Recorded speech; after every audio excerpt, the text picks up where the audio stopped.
Details. Let's move on to some breaking updates regarding the NEET cheat gate.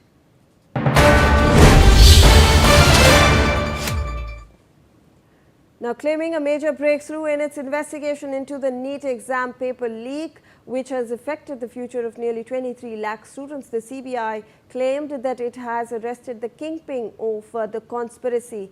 P.V. Kulkarni, a chemistry professor from Pune, is already in CBI's custody. Now, more details are coming to the fore, and the chemistry teacher is originally from Latur in Maharashtra. He is also taught privately under the name Raj Coaching Classes at his residence in Pune as well. Let me rope in my colleague Javed Hussain for more information on this. Javed, धीरे धीरे पूरी बातें सामने आ रही है. ये जो chemistry teacher थे पुणे से, ये भी पता चल रहा है कि वो ओरिजिनली लातूर से बिलोंग करते थे और ये प्राइवेट कोचिंग क्लासेस भी होल्ड करते थे अपने रेसिडेंस पे. जी देखिए, जिस तरीके से नीट यूजी स्कैम जो पेपर लीक मामले में सीबीआई ने जो है मनीषा के जो इन्वेस्टिगेशन के बाद पीवी कुलकर्णी को गिरफ्तार किया है और ये एक प्रोफेसर है केमिस्ट्री के. लेकिन सबसे बड़ी बात ये है कि इन तक क्वेश्चंस के जो सैंपल्स हैं वो कैसे पहुंचे. जो पेपर्स के बारे में बात हो रही कि वो पेपर में गड़बड़ी होने की वजह से पूरा नीट का पेपर कैंसिल करना पड़ा. यानी कि जो पीवी कुलकर्णी है सिर्फ वो अकेला नहीं है, इसके साथ अभी कुछ और भी लोग हैं जो इस पूरे नेक्सस के पीछे हैं. यानी कि पीवी कुलकर्णी सिर्फ अकेला नहीं है, इसके पीछे कुछ और लोग हैं जिनको लेकर सीबीआई अपनी जांच को आगे बढ़ा रही है. देखिए, जैसे क्वेश्चंस जो है पीवी कुलकर्णी का कहना है, सीबीआई को इस तरह से बताया उसके पास कुछ सैंपल्स पेपर थे, लेकिन क्या ये प्रिंटिंग प्रेस के जरिए वहाँ पे कोई इसका क्लोज था या फिर एमटीए के जरिए उसके पास वहाँ कुछ ऐसे एसोसिएट्स थे जिससे पीवी कुलकर्णी तक ये कुछ सैंपल्स पेपर. जी बिल्कुल जावेद, ये तो पुलिस और सीबीआई इन्वेस्टिगेट कर ही रही है, बट और भी जो सामने आ रहे हैं बातें. Let's introduce that to our viewers that now it is being reported that PV Kulkarni, the kingpin of the NEET paper leak, held a class in the last week of April, just before the NEET exam. During this session, he dictated the questions, their options and the correct answers as well. And the students then jotted them down in their notebooks. तो जावेद, ये भी बात समझ में आ रही है कि जो लास्ट वीक ऑफ अप्रैल है तब उन्होंने एक क्लास होल्ड किया था और उसी क्लास में उन्होंने जो उनके कोचिंग लेने आते थे स्टूडेंट्स, उनको डिक्टेट किया. ये पूरे जो सवाल हैं उसके ऑप्शंस हैं, जो सही जवाब है, सारा चीज़ डिक्टेट कराया गया स्टूडेंट्स को. वो लोग ने अपने नोटबुक्स में जॉट डाउन किया और उसके बाद फिर ये बात जो लीक की है वो सामने आई.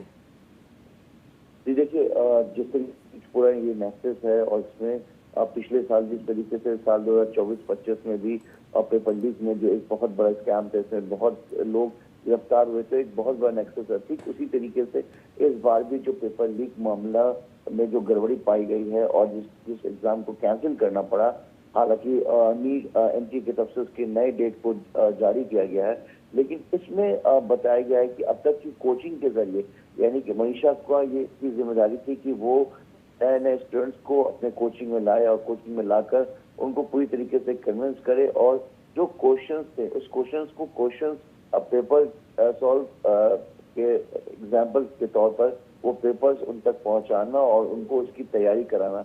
यानी कि ये पूरा एक नेक्सस था और इसमें खास तौर से जो नए बच्चे थे, जैसे राजस्थान में 150 बच्चे जो हैं वो सीबीआई के रडार पर थे.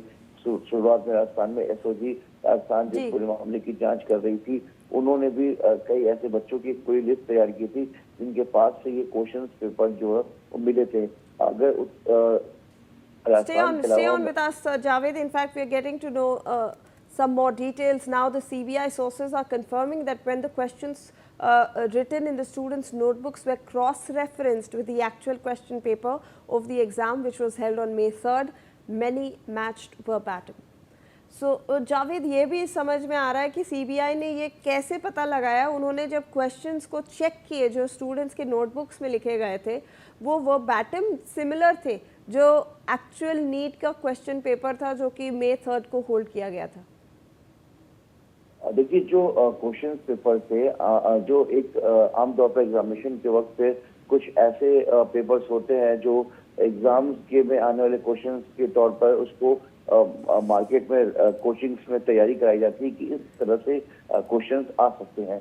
तो ज्यादातर जो क्वेश्चंस थे वो नीट में क्वेश्चंस आने वाले क्वेश्चंस के बिल्कुल सिमिलर थे। जिस तरीके से डीजे एनटी अभिषेक सिंह ने भी बताया कि पीडीएफ में कुछ ऐसे क्वेश्चंस थे जो गड़बड़ी पाई गई जब ये चीजें सामने आई, तो वो क्वेश्चंस इससे बिल्कुल मैच कर रहा था।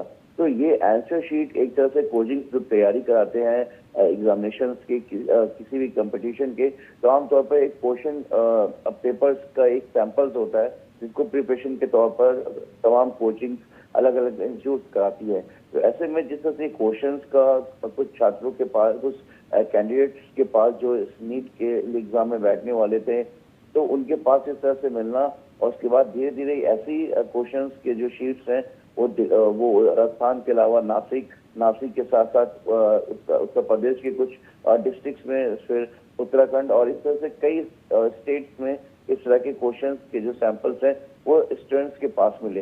तो इससे माना गया कि कहीं ना कहीं पेपर की जानकारी पहले से हो चुकी थी। अब ये पूरा जो नेक्सस है, जो क्वेश्चंस जो है वो पीवी कुलकर्णी के पास same as it is mostly questions के जो नंबर्स है वो कैसे पहुंचे, क्योंकि देखिए एनटीए जो एडमिशन जो इस एग्जाम को कंडक्ट कराता है और इसके जो क्वेश्चंस जो प्रिंट होकर आते हैं वो एक प्रिंटिंग बेस में कराया जाता है जो बेहद ही कॉन्फिडेंशियल होते हैं। उसमें कई नॉर्म्स होते हैं, कई कंडीशंस होते हैं, कई तरह की फॉर्मेलिटीज होती है जो बेहद ही कॉन्फिडेंशियल होते हैं। इसके बारे में ज्यादातर लोगों को नहीं पता होता, इसलिए एनटीए में सीबीआई भी आपको मंगलवार को एनटीए के दफ्तर गई थी, वहां पे काफी देर रुकी थी और पूरे पैटर्न को समझने की कोशिश करिए। जी जी, धन्यवाद आपका जावेद, हमें इतनी सारी जानकारी देने के लिए। With that we are in fact slipping into a short commercial.